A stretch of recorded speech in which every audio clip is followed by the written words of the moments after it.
Hello, and welcome to 5 Minutes with Nate, our final episode for the 2021-2022 school year.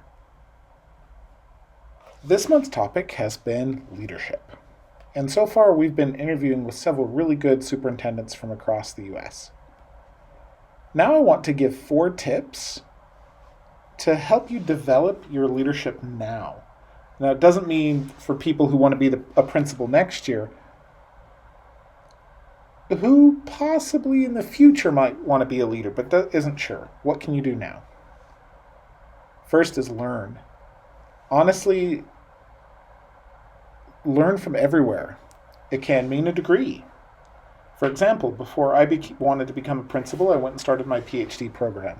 And as I started to learn, I realized I did want to become a principal for a while.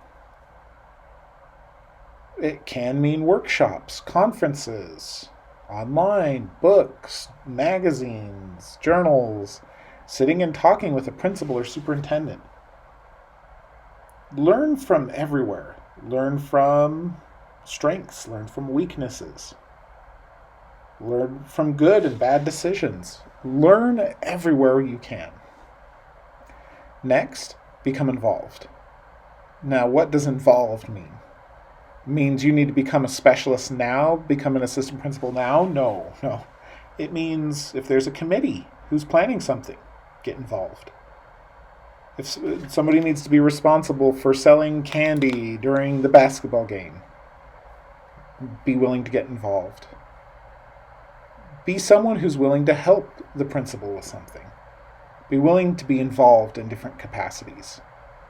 It could mean a small leadership role, like a PLC needs someone to run the PLC for the year. Be willing to be involved. It's those little willingness to be involved that's going to develop your experience and help you learn from other people and learn different ways to be a leader. Third, and this is kind of a warning, avoid the if I were principal, I would. Be careful with that. I did when I was a teacher. If I was principal, I would. And then I became the assistant principal and realized I was wrong. Sometimes a principal can't share why a decision was made. There's a lot of information that's private and can't be shared. So you're seeing things and you're like, well, why didn't you decide that way? It's because there's another set of information that when you put it together, you see the big picture.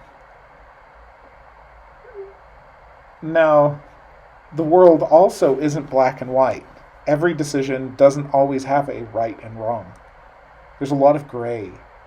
Sometimes a principal makes a decision because looking at all that gray, this one seems that it's the best to benefit students.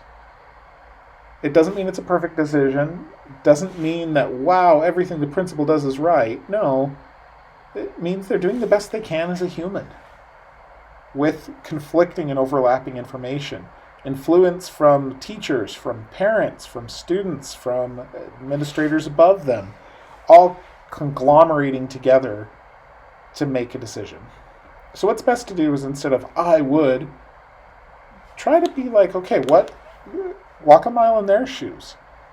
How would I approach things different, but why did they approach it that way? Try and be empathetic with your heart and mind instead of just blame.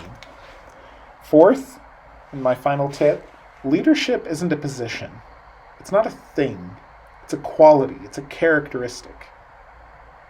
The more you learn, become involved, try and be empathetic and understand people's perspectives, it's going to develop that sense of leadership within you. You'll become a peer leader. You'll become a mentor. You'll become the kind of person who can help other people. When you develop that internal leadership, then when you're ready to actually start the process of becoming a leader, you'll be ready for that process. Now, the process is going to look different for each person, but what's important is developing internally your character first. And then you can look at formal degrees, interviews, positions, blah, blah, blah, blah. Your heart's got to be first. And then that leads to leadership.